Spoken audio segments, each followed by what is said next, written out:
Today I want to talk to you about children because yesterday we talked about the Muladhara part. Now why we are not so collective as we should have been, much more collective. There has been conditioning on us from our very childhood, if you see. In the Western lives, we are shut in our houses, we don't have relationships with others, we are kept extremely protected in childhood. I think the parents have the fear in this country that we lose our children because they get lost.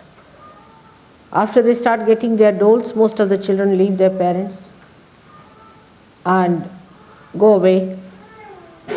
Parents are left high and dry. They feel that our children will leave us at the slightest pretext.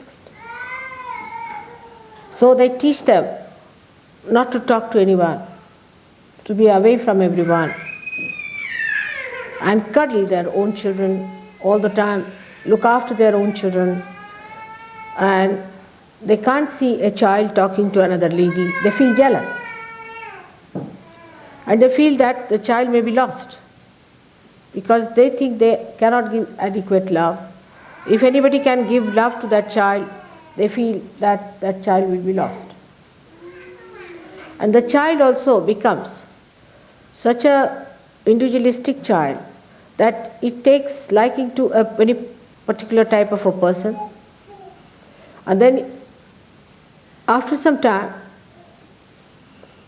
that person starts overpowering that child and the parents lose the child. It's a very sick society in that manner. As far as the children are concerned, it's a sick society. It doesn't know how to bring up their children. Just the opposite is in India. Just the opposite. I think that's one of the reasons why Indians become collective very fast. Is that in childhood, when we are little children, or people have children, it's regarded bad manners to take your own child in the presence of others. Absolutely bad manners. Say now I had my daughter, and when I went to my in-laws, we couldn't take the child in my lap, you see, except for the milk also, which I was nursing the baby.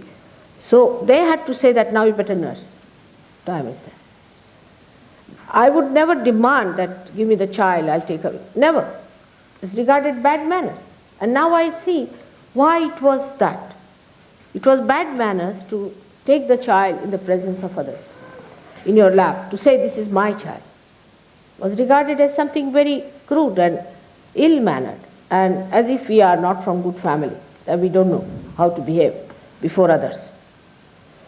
And even to say that this is my child was not permitted. I would say that this is your child, to introduce, this is your child. It's something surprising. Now I am realizing it, why it was so in that society of ours. We are not supposed to say this is my own child. If you go anywhere, who's that? That's your child. Even the house, we would not say this is my house to anyone. Will you come to your house, please? The whole, you see, the cultural background gives us that collectivity. Now, I have told this before also, why people are so sex-oriented. I mean, they are so sensitive to the touch of another person. Anybody who touches them, they get a funny feeling. The reason is other sensations are not developed within you. That is also because you always cuddle your own child. Child only knows the mother or the father. All the time its child is with you. As a result of that, what happens? The child never feels the other sublime relationships with others. Anybody who is the other is an identity which is something different. And when you grow up, then you suddenly touch somebody, then you cannot feel those sublime things. When you are innocent, when you are a child, I mean, we never slept with our parents. It's a very common thing in India that now supposing if I am in the house, my daughters will give their children to sleep with me or with my husband, with brothers, with if my brothers are there or their brothers are there, then they would give their children to sleep with them, not with themselves.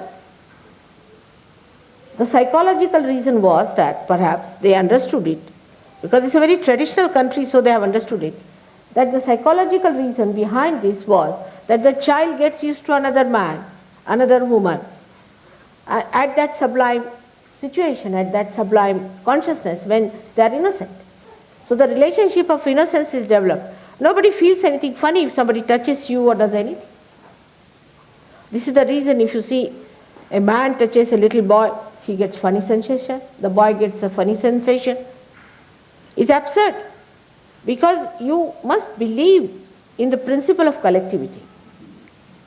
Now, I have seen that people cuddle their children too much in this country. And that's a very wrong thing to do all the time. Carry the child on your lap, carry the child on your, this thing is too much. If you overdo it, you will find the same children will hate you.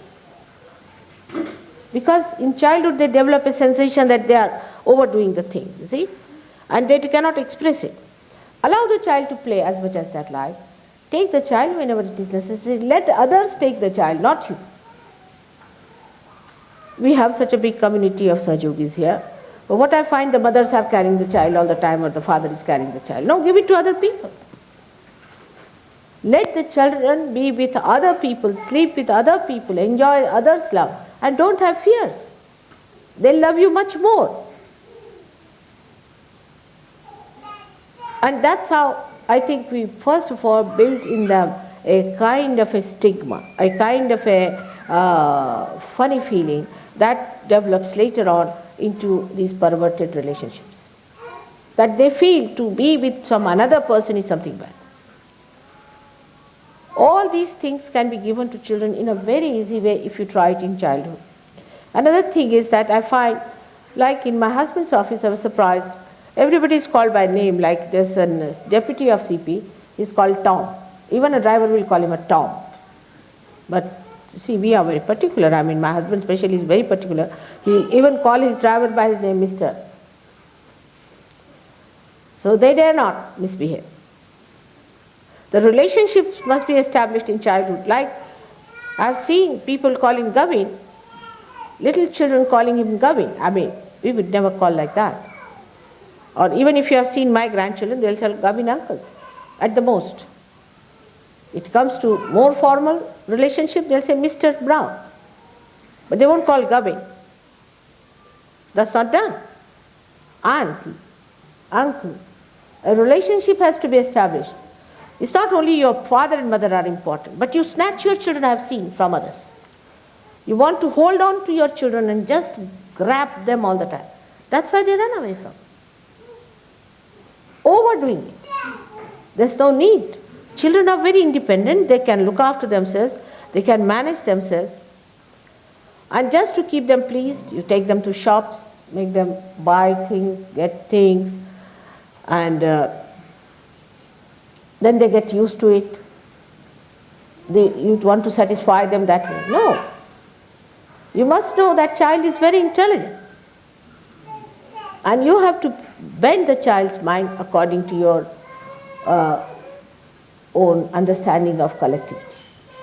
And if you do not do that, they'll become like all other children who are just vagabonds. I see them, as I told you once, I was coming from Oxted, and there were some children about from 8 to 9 years of age, not very big. They were of some public school, had no discipline. They entered into my compartment. It was a first class compartment. And they had some sort of sharp things with them, some knives maybe or some razors. They started rip opening all the seats for nothing at all. And they didn't do anything to me, of course. And I was quite worried. I said, why are you doing this? So they said, shut up. So I got up, went to another compartment, and they said there are some 2 boys who are traveling with them. They were smoking, sitting down nicely on the other side. So I went and told them these boys are doing like this. So they came back, they slapped them nicely, slapped them, hit them. They didn't even cry, nothing of the kind, and pushed them back into their places. And then next station came in, the station master came and he was saying, now what to do now? You must learn to discipline your children from now. Why can't they sit in the program quietly? What's the problem with them? From the very beginning, they must be made to feel the vibrations. They must be made to sit with other people. It's because they find that their parents are their own, the rest are not. That's how racialism also develops, because they think the other people who are not fair are not our own. All kinds of these scorpion type of temperaments, or you can call a snake-like temperaments, the secretive set temperaments develop when you start getting them exclusive to yourselves. On the contrary, if you allow them to be open, talking to everyone, opening their hearts to everyone, even the people who are grown up shudder from touching another's child, I have seen. They'll ask 10 times, should I take the child? What's the harm? I mean, in India, you go to anybody's house, they'll just pick up the child. And now they say it is for protection of disease and all that. But on the contrary, children develop more immunity. Overprotected children are very dangerously placed, because they have no immunity for anything. Imagine in that country we have all kinds of parasites living. All kinds of parasites. Still we exist better, because we have immunity to so many things. And that's how you people become very weak, health-wise. Imagine I went to Australia, and we have 3-4 Indian boys there. They came to help me with the kitchen, lifting all the big things here and there. So I asked one of them, I said, why not ask these boys to do something? He said, they are only nice to look at, mother, but they have no strength. They have no strength. I have seen that. And it happens more in countries like in England, where it's such a bad climate, you keep your children inside, they don't go out. You all the time shut your children. They become selfish. They become very mean and very short-sighted. Open them up. Now you have a community. You have a trustworthy community. But you don't. Then one person will just, a dominating person will come out, catch hold of your child and use that child, blackmail you for the child, do all kinds of things.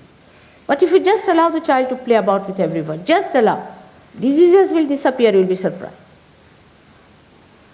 Also, supposing you have a problem, say even with the back agya, if others are handling, it disappears. Because somebody has better vibrations, the bhoots leave you. But if you just all the time hold, you are a person suffering from a back agya yourself. You are holding all the child to yourself, the child has to suffer. We actually send our children to other people in very childhood, trusting them. And they love the children. Because here people don't believe that you can love the children. So here we have to trust others with our children. And that's the reason I think the children become so exclusive, they stick on to you, they cannot go to anyone. But you see in India, when you go, I don't know if you have visited any homes or not, the children will be the first to receive you. They'll say, all right, sit down. Then they offer you something. If somebody is not in the house, they will look after you. And they'll know everything about you. What you said, what you asked for, what you wanted, everything. So sweetly, you know. Everything is on the record. And they have names for every uncle, for every auntie. And they remember all those things all their life. I met such children whom I had looked after in my in their childhood, I would say more.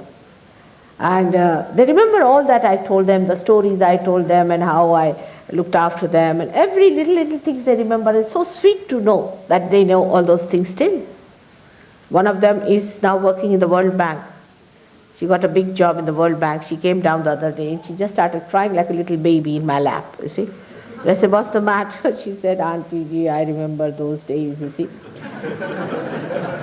And so fond of me that she once went to a shop and she saw a sari, quite grown up, which I used to wear the same type of sari, yellow colored one she saw.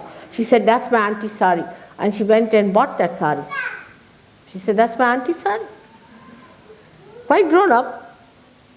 All these little things children remember, all the sublime things, all the noble things, all the things that are very pure. But you don't expose them, you just overpower the children, too much of it. And also then the children try to attract your attention all the time because they are used to you. They'll ask 10 questions, they'll talk too much, they will say things, and you will be tired. I know that when I was coming by train, I had a lady traveling with me. Her name is Clive's wife, what's her name? She was traveling with me and her son. And poor thing, she couldn't talk to me because she had to tell stories to him and then this to him, and she wouldn't leave. I said, you just neglect him. Just neglect for a while, and the child is better.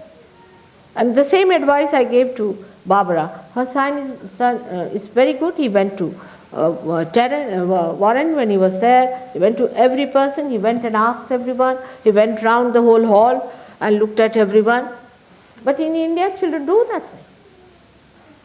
They are worried about everyone. They will go and see the vibrations. This exclusiveness and overpowering, you really hate your mothers and hate your fathers when you grow, if they are very over-possessive. This is possessiveness and a fear that we lose a child. Actually, you really lose if you have this kind of a fear and if you overpower your children. That's what I've seen, that children who would like to be in the program, no, all the ladies are standing outside as punishment. Why? Make them sit. They'll be all right. They'll sit quietly. They won't make any noise. But this overpowering attention to your child, and I have also heard that in the ashrams, the ladies who have children don't do any work. They just don't do any work. They are looking after their children, finished. And the rest of the work of the ashram does somebody else.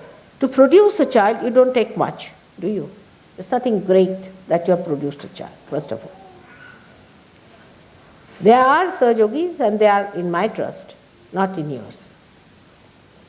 And don't spoil them. No mother should sit with the child in the house or in the rooms, whatever may be the case. Allow the child to play with others. Sit in the drawing room. But they will take the child, sit in the room, feed the child, look after the... They have only one work, is to look after the child, finished. It's like an emotional blackmail, I think. That you just take the child to yourself and sit down there and say that, oh, I'm looking after the child, so other one thinks, oh, all right, she's a mother. I have so many children here.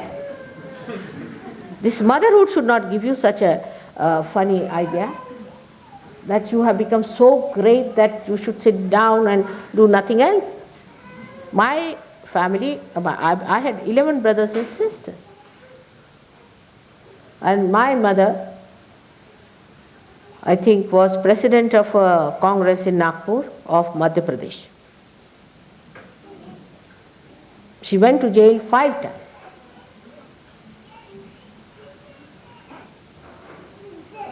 And a very correct woman. She wouldn't tolerate any nonsense from her children. And that's another thing, that if the child does anything to someone, I've heard that children are very indisciplined. They hit others, they pull the hair, they say all kinds of funny things, and parents never correct them. Just adore them. When the children grow up, they just kick out their children, the parents. We have seen this happening. Because they are realized souls. They won't like this kind of nonsense. So be careful on that. Yesterday I talked to you about Muladhara. Let the children have a healthy, trustworthy Muladhara. Let them meet other people, be friendly with others, play with everyone, go around everywhere. Allow them. But otherwise they are very negligent about their children. What do? They don't even massage their children. They don't even clean their children. They don't keep their clothes clean. They don't give them baths regularly. They don't give them proper food to eat. This is one point we have to see, that our children should be made collective and very strong in their Muladhara from very childhood. And I've seen parents coming and telling me, we don't know why our child left us like this. You see, when he grew up, he was all right in childhood. This is the reason. They get bored with you, to be very frank.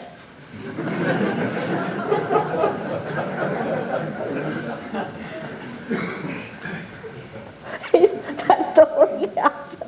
Suddenly, you see, my son left me. Suddenly. Why? He was all right till yesterday. He must have been fed up now. Run away from this place. So they must have their own friends and they must go round, and it's really, comparatively if you see, the children have no wisdom of their own because the parents are so overpowering. They don't allow children to grow in proper way, to understand anybody else.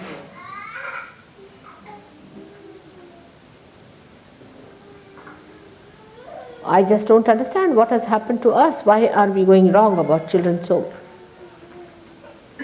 Now, another point one has to see about ashrams, which I need not have said before, but now I must tell you that we have to be responsible. That is also there. From childhood, if you don't have sense of responsibility, you can never develop it later. Like electricity bills goes up like hell. People never put off their lights. I mean, there is a switch which is to be put on and also put off. It's not only for putting on. Small things like gas or electricity thing, if once they are in the ashram, they don't bother. It's your ashram. Then food. The amount of food that is thrown away is something surprising. No value for food.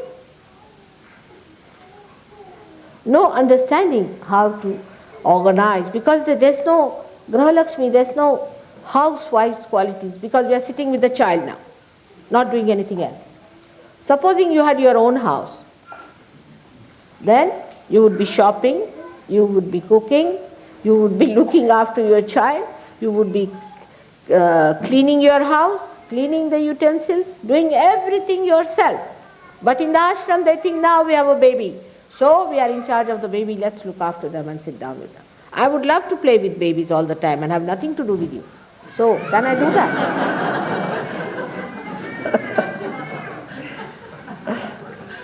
Can I do that? I cannot. In the same way, we must understand. Now, we should not waste food. There are many people in this world who are starving. We have no business to waste food at all. I mean, on this, you'll be surprised that even the richest of richest in India would not leave anything in the plate. Richest of richest.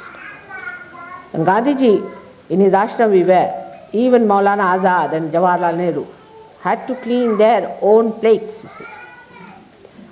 So they should not take more. If they take more, they should not leave anything in such a manner that others cannot eat. Waste of food, a waste of electricity, waste of other energies, without understanding it means money. That's why you never have money. There should be a proper organizing as to what you are going to cook, what you are going to have, how much is going to be used. Nothing should be wasted. I have seen this tendency. I have seen this tendency myself. Very common. There's no respect of food. No respect of food. That's why children also don't have any respect for food. Before food is served, you must sit with the idea that now you are going to have the food. It is a yajna. And that you have to eat that food with some prayer. Bless that food. Thank God that you've got the food. It's in the Lord's Prayer.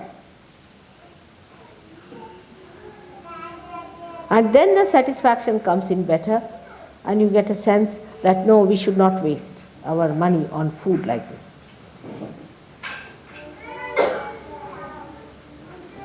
There are so many other things one has to know about children, that you must know about their vibrations.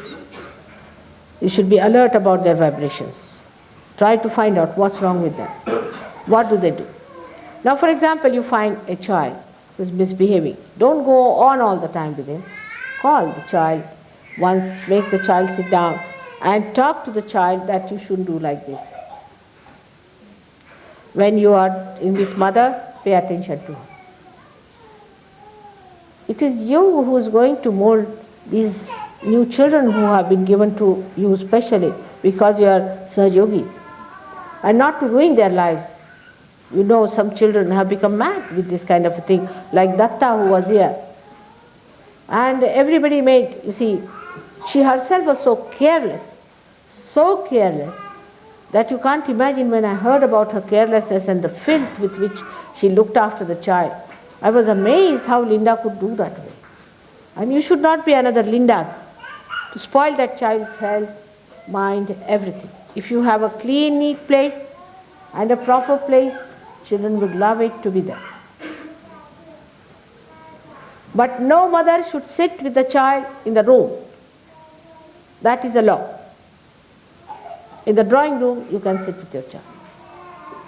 And in the room, when the child is sleeping, the child should be taken. Otherwise, keep the child in the drawing room. You'll see the child will become happier, because it is natural to be collective.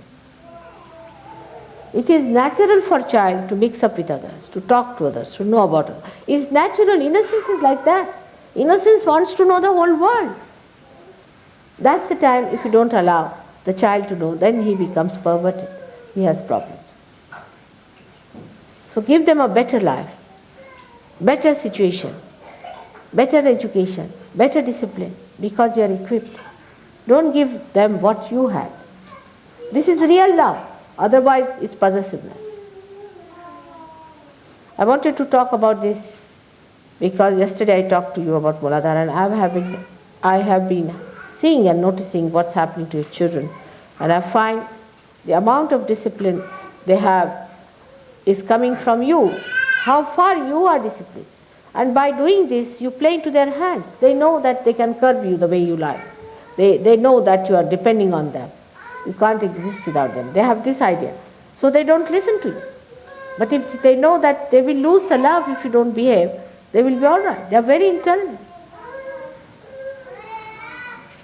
So you must play your cards all right and see that your children brought to proper line of understanding, because they are different children, special children given to you as a trust.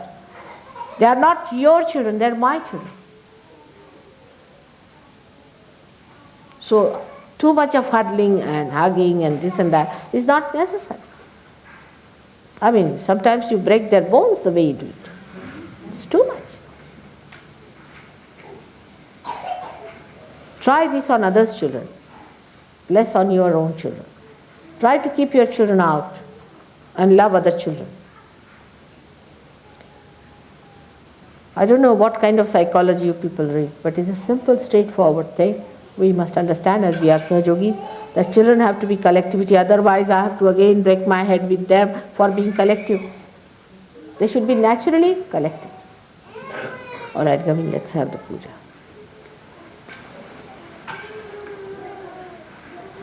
I think today's speech must be written down and sent to all the centers. It's important. I find this all over in the Western city. If they have a child, then I tell you, suddenly they become more than an emperor. And the wife becomes more than an emperor herself. Not only empress, but more than an emperor. While I'm told your kings and queens never see their children at all. I mean, that's another experience.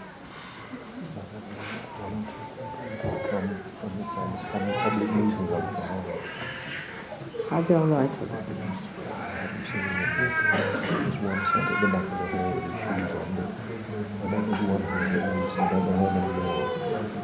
So,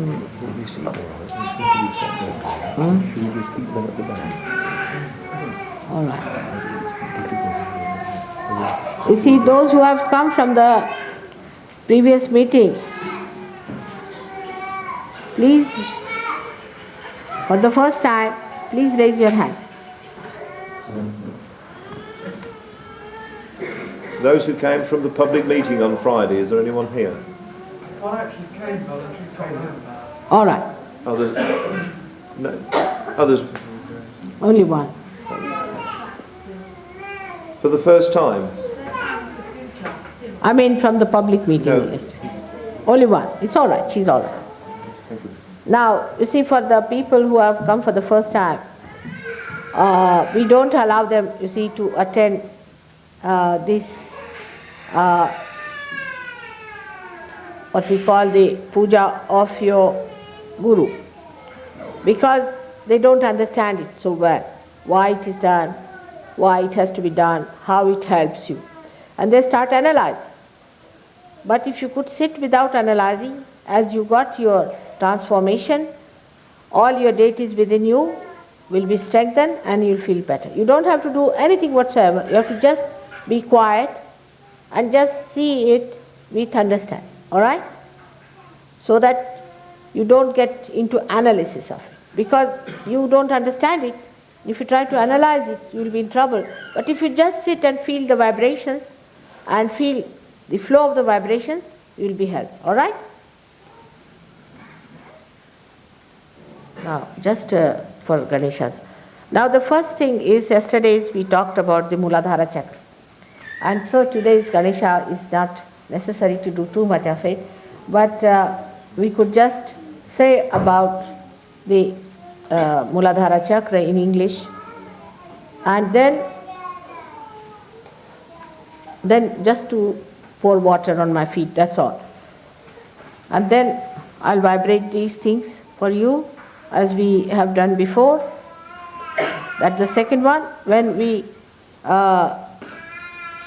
do the chanting of the Shakti, the energy of Kundalini. So these things only we'll do today. And I'm sure yesterday's experiment must have helped you very much to clear out your heads. And it has helped you to sleep well, I'm sure. All right. So also today, be attentive in the sense that, as you have been always, in thoughtless awareness. Don't think about it. Just don't think about it. Just keep your mind at thoughtless awareness position and it will work out much faster. Because you are at such a level, that it's easy now to communicate through vibrations. Otherwise it was difficult before and it's much easier.